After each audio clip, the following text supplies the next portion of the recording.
변화가 가장 필요 없다는 생각이 들 때가 바로 가장 변화가 필요한 시점이다. 지붕은 햇빛이 밝을 때 수리해야 한다. 여러분은 성공합니다.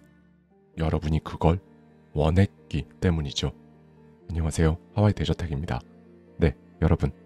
주변에 경제적으로 성공한 사람 중에 나랑 흔쾌히 상담해 줄 사람 어디 없나? 이런 생각 한 번쯤 해보셨을 거예요. 그렇죠? 그런데 실제로는 그런 사람에게 상담받는 건 둘째치고 그런 사람이 어디 있는지조차 알기 어렵습니다. 그래서 오늘은요. 루이스 하우즈의 굿 멘토에 담겨있는 인사이트예요. 저의 생각을 좀 많이 더할 겁니다. 이렇게 해서 오늘 하루 제가 여러분의 멘토가 되어드리겠습니다.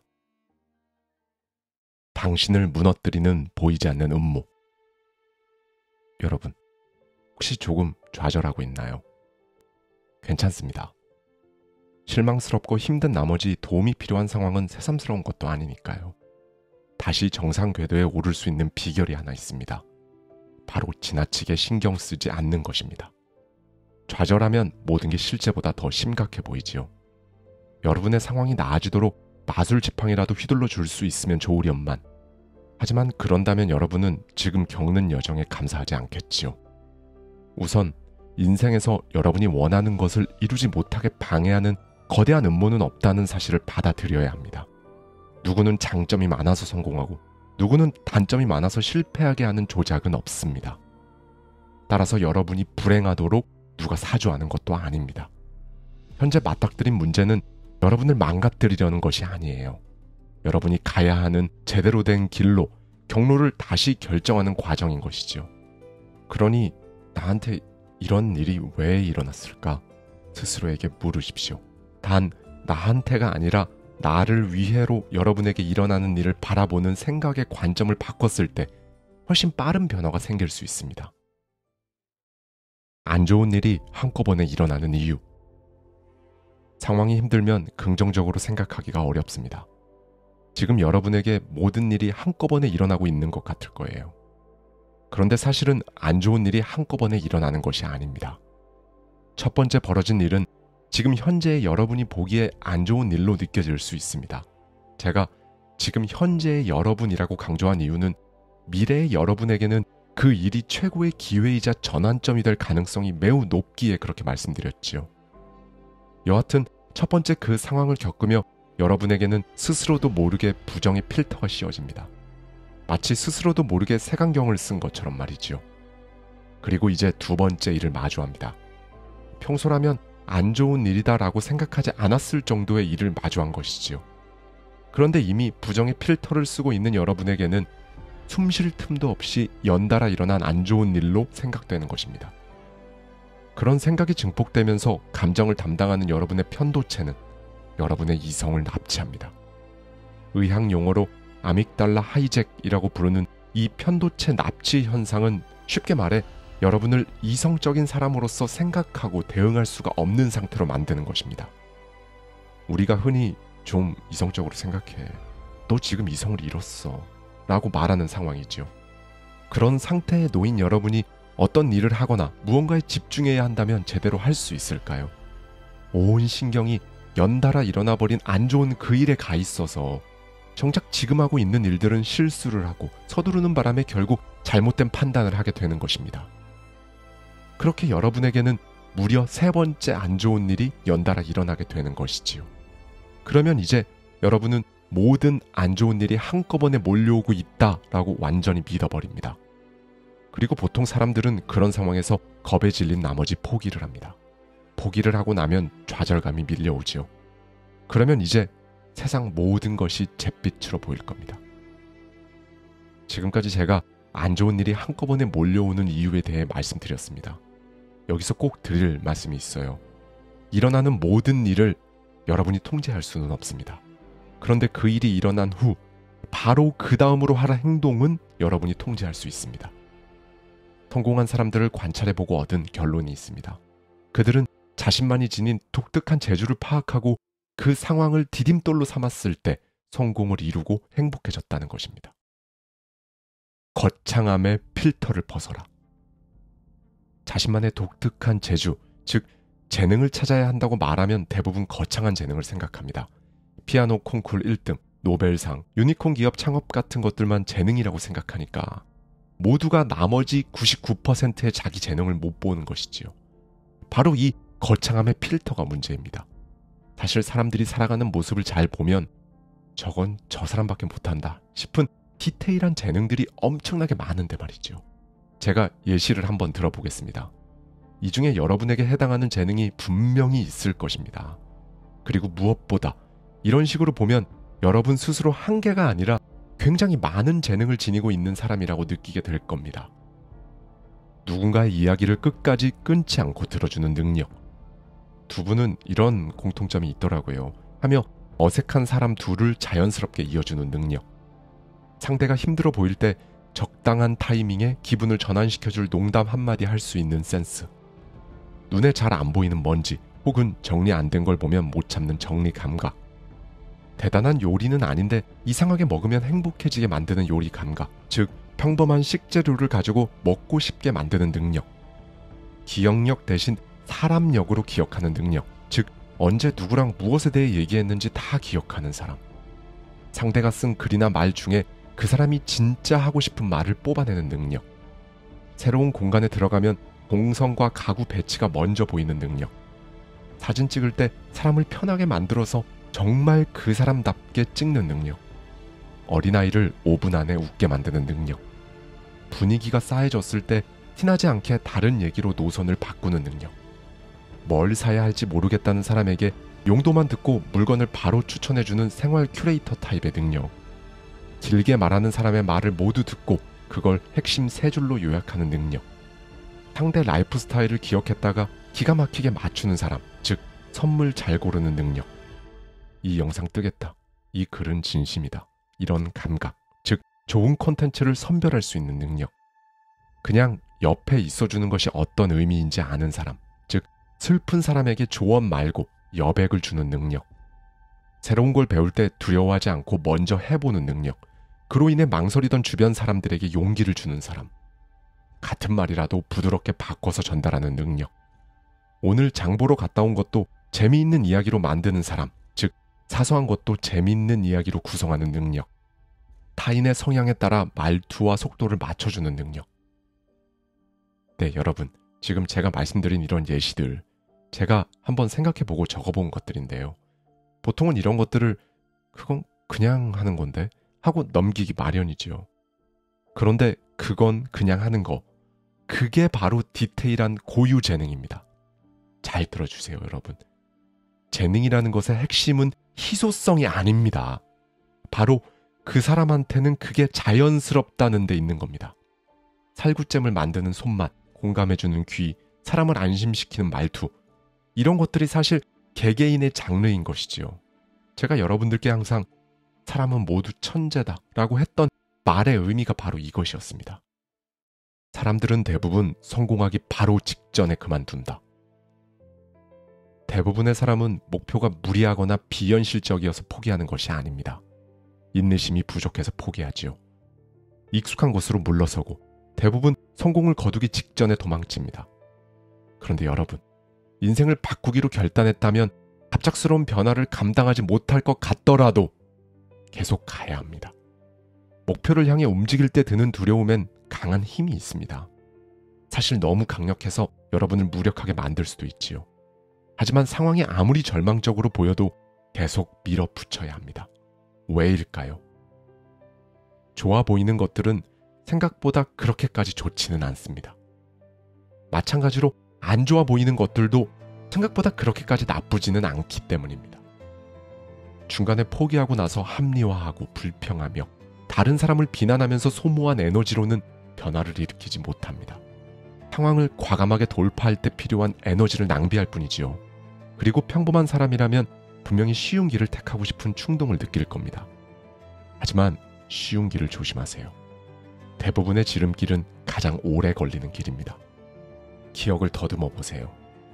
인정하고 싶지 않겠지만 여러분을 다시 원점으로 돌아오게 만들었던 그 지름길 선택한 적 있을 겁니다. 다시 한번 말씀드리겠습니다. 쉬운 길은 대개는 더 멀리 돌아가는 길입니다. 방황하다가 의도치 않게 평범해지다. 분명하고 뚜렷한 목적이 없는 사람은 대부분 방황하다가 의도치 않게 평범해집니다. 제 친구가 최근에 겪은 일은 제가 지금 말한 것이 무엇인지 그대로 보여줍니다. 친구와 아내는 하와이로 휴가를 떠났습니다. 두 사람 모두 전문가는 아니었지만 스노클링에 도전해보기로 했고 혼자서 바다에 들어가기 전 안전한 호텔 수영장에서 먼저 스노클링 강습도 받았지요. 그 후 두 사람은 오리발과 물안경을 챙겨서 미지의 깊은 바닷속 아름다움을 찾으러 태평양으로 향했습니다. 두 사람을 제외하고는 주변에 아무도 사람이 없었고 그들은 즐거운 시간을 보냈습니다. 바다는 잔잔하고 평온해서 완벽했지요. 바다 밑에서 형형색색으로 빛나는 물고기, 화려한 수중식물과 산호초를 보며 바다의 매력에 빠져들었습니다. 그리고 황홀한 경험은 곧 잊을 수 없는 경험으로 바뀌었습니다. 친구는 물 밖으로 머리를 들어 주위를 둘러보았습니다. 그제야 먼 바다로 떠내려 왔다는 사실을 깨달았지요. 저 멀리 호텔은 거의 보이지도 않을 정도였고 아내는 자신과 불과 몇 미터 떨어진 곳에 있었습니다.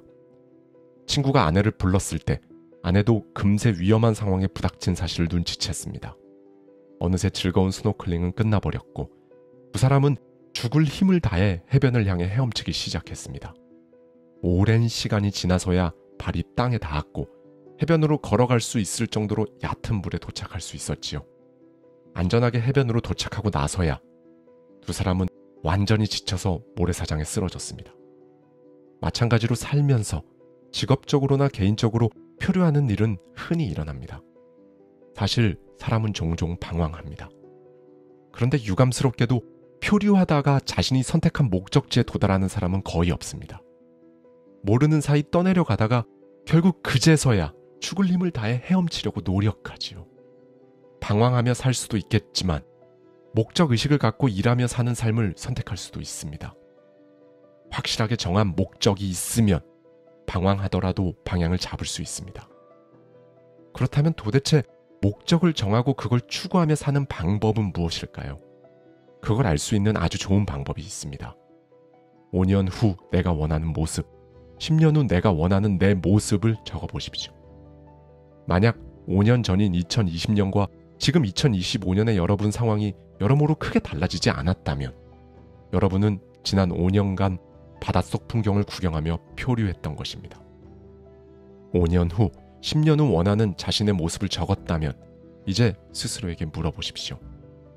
그 모습으로 거듭나는데 필요한 일을 하고 있나요? 표류하지 않으려면 일단 현재 자신의 위치를 알아야 합니다. 주위를 둘러보세요. 어느 방향으로 향해 가고 있습니까? 꿈꾸던 모습에 한층 더 가까워졌습니까? 아니면 더 멀어졌습니까? 주위를 둘러봐야 하는 또 다른 이유는 함께 시간을 보내는 사람들이 여러분에게 미치는 강력한 영향력을 파악해야 하기 때문입니다. 여러분이 지금 노력해서 이루고 싶은 모습은 주변 사람의 모습을 반영했을 확률이 높습니다. 목적을 달성하는 과정에 도움을 줄 수도 있고 방해할 수도 있습니다. 주위 사람들이 긍정적이고 희망적이며 활기차다면 아마 같은 모습을 목표로 삼은 모습에 자신을 투영했을 것입니다. 반면 주위의 인생은 기울어진 운동장이라 불공평하다며 항상 변명하는 사람이 있다면 여러분도 비슷하게 변명할 경향이 높습니다. 주변 사람은 여러분의 태도뿐만 아니라 행동에도 영향을 미칩니다. 하고 싶은 일을 하며 살기 위해서는 해야만 하는 일을 할 때 기회를 찾아야 한다. 누구나 자신이 꿈꾸던 모습과 실제 모습의 차이가 있습니다. 이제 그 격차를 줄일 때입니다. 우선 여러분은 지금 하는 일이 여러분의 목적을 달성하는 데 도움을 주나요? 일은 선물이자 특권입니다. 지금 하는 일이 궁극적으로는 여러분의 목적을 이루는 과정의 일부라고 생각하며 출근한다면 업무의 효율, 여러분이라는 사람 자체의 효율이 크게 높아집니다. 똑똑하고 유능한 사람이 대부분의 시간을 직장에서 보내면서 하는 일과 자신의 목적, 방향성이 달라 불행해지는 것을 참 많이 보았습니다. 그러다 자리가 안정되면 편해져서 목적을 이루기 위해 방법과 원칙을 세우려 하지 않고 표류하지요. 그리고 직장에서 매일 뻔한 일을 하며 지루해하고 만족하지 못한 채 경력을 낭비합니다. 여러분도 한번 생각해 보셨으면 좋겠습니다. 매일 가야만 하니까 출근하고 있지는 않나요? 뚜렷하게 세운 목적이 처음부터 없었으니 직장에서의 모든 경험이 목적을 이루는데 도움이 될 수가 없었을 것입니다. 그리고 무엇보다 직장에서 행복하지 못해서 아무 상관이 없는 집에서도 행복하지 못한 분들도 많겠지요. 만약 그렇다면 지금은 어디에서도 충실하지 못한 것입니다. 여러분, 직장에서 보내는 시간에서 성공하는 모습을 이룰 기회를 찾아야 합니다. 이 말이 의미하는 게 무엇일까요? 제가 꽤 긴 시간 많은 사람들을 관찰한 결과 하고 싶은 일이 아닌 그저 돈 때문에 지금 이 회사를 다니고 있는 것이라는 사람들 중에 지금 하는 일을 좋아하려는 노력 자체를 해본 사람이 거의 없다는 것이었습니다. 혹은 진짜 한번 이 일을 제대로 잘해보자 라는 생각을 해본 사람도 마찬가지로 거의 없었지요. 그런데 성공한 사람들의 많은 사례를 보면 아무 상관없던 예전 직장 혹은 예전의 커리어에서 좋아하지 않지만 좋아하려고 노력해본 경험, 좋아하지 않지만 잘해보려고 노력해본 경험이 이후 진짜 자신이 하고 싶은 일을 할 때 엄청난 도움이 된다는 사실을 알게 되었습니다. 하다못해 그 과정을 통과하며 느꼈었던 감정들, 즉 일이 너무 힘들 때 내가 무슨 마음으로 극복했었는지, 좋을 땐 왜 좋았었는지, 어떻게 하니까 뿌듯한 느낌이 들었는지, 이런 감정들조차 진짜 원하는 일을 나중에 할 때 도움이 되는 것이지요. 좋은 일과 나쁜 일의 진실. 여러분이 명확한 목적을 찾았다고 해봅시다. 뚜렷하게 목적을 세웠다고 갑자기 인생이 쉬워지는 것은 아니니 주의하세요. 오늘 고민한 똑같은 문제를 여전히 고민할 겁니다. 하지만 고민을 보는 관점과 대하는 자세가 달라질 것입니다. 뚜렷한 목적이 없으면 뜻밖의 원치 않는 사건에 과민하게 반응하는 버릇이 생기지요. 반면 분명한 목적이 생기면 인생은 훨씬 차분해집니다. 저는 이 교훈을 굉장히 어렵게 배웠습니다. 일을 시작하던 무렵 업무는 잘하고 있었지만 더 잘할 수 있다고 생각했습니다. 그러다가 다니던 회사가 경영난에 시달렸지요. 점점 참을성이 바닥나고 있었습니다. 더 나은 직장을 찾으려고 면접을 보기 시작했어요. 결국 급여가 조금 더 높은 것 외에는 별 볼 일 없는 회사로 옮기기 위해 확실하게 경력을 쌓을 수 있던 직장을 그만뒀습니다. 실수라는 걸 깨닫기까지 그렇게 오래 걸리지 않았습니다. 전에 다니던 직장의 경영난은 일시적이었죠. 당시 저에게 분명한 목적이 있었다면 그만두지 않았을 것입니다. 감정에 지나치게 휘둘려 저지른 실수로 인해 경력에 있어 몇 년간 손해를 봤지요. 그러니 냉정하고 침착하게 행동하세요. 당황하지 마세요. 실제로 좋은 일도 생각만큼 좋은 것이 아닌 것처럼 나쁜 일도 보이는 것보다는 나쁘지 않습니다. 지붕은 햇빛이 밝을 때 수리해야 한다. 마지막으로 여러분이 목적을 향해 갈 때 많은 변화를 마주할 것입니다. 변화는 어렵습니다. 사람은 각자의 사고방식에 얽매여 있어서 대개는 변화를 거부하지요. 사실 누구나 개인적으로 겪은 경험과 알고 있는 지식에 한계가 있습니다. 작은 시골 마을에서 자랐다면 여러분의 의사결정 기준은 작은 시골 마을에서 얻은 경험을 토대로 생깁니다. 반면 대도시에서 자랐다면 여러분은 완전히 다른 정보를 기준으로 의견을 형성했겠지요. 또한 가족의 크기, 첫째인지 막내인지와 같은 가족 내에서 본인의 위치, 가족 구성원의 성비, 부모님의 이혼이나 경제적 파산 같은 중요한 인생의 사건들을 바탕으로 여러분의 기준이 생겨난 것입니다. 이것이 의미하는 것은 무엇일까요? 대부분 여러분이 가진 신념과 생각은 비슷한 경험을 한 사람들이라는 아주 작은 표본 단위에서 비롯됐다는 것입니다. 그런데 이제 변화가 생기기 시작하면 새롭고 다양한 정보를 처음 접하게 되지요. 새롭고 이질적인 것에 관한 본능적인 반응은 기본적으로 두려움입니다. 모르는 것은 무섭지요. 무엇보다 기존에 얽매인 생각과 자부심이 새로운 관점을 받아들이는 여러분의 능력을 무의식적으로 가로막을지 모릅니다. 더군다나 위기가 없으면 어떤 사람은 변화의 필요성을 전혀 느끼지 못합니다. 완전히 망가진 것도 아닌데 바꾸자고 제안하면 절 미친 사람으로 취급하는 사람도 많지요. 이해를 하지 못합니다. 그런데 생각해보세요. 망가뜨리자는 것이 아닙니다. 명백히 현재 상황을 더 나아지게 하는 것임에도 불구하고 어떤 변화든 반대하는 사람들이 있습니다. 그러나 일이 잘 풀리고 있을 때조차 변화는 기꺼이 받아들여야 합니다. 존 F 케네디가 언젠가 말했습니다. 지붕은 햇빛이 밝을 때 수리해야 한다. 이 단순한 문장 속에 엄청난 지혜가 숨어 있습니다. 태풍이 올 때까지 지붕 수리를 기다리는 건 어리석은 일입니다. 하지만 대부분 사람들은 빗물이 소파 위로 떨어지고 바닥이 물에 잠길 때까지 지붕을 고칠 생각조차 하지 않지요. 여러분, 이 말을 꼭 기억해 주셨으면 좋겠습니다. 무려 2000년 전 그리스의 철학자 헤라클리투스가 한 말인데요. 유일하게 변치 않는 것은 변화다. 네, 그때나 지금이나 각각 정도는 다르겠지만 사람들은 변화를 두려워했다는 것입니다. 그런데 변화는 받아들여야 할 생활의 일부라는 것이 2000년 전 헤라클리투스가 남긴 메시지이지요.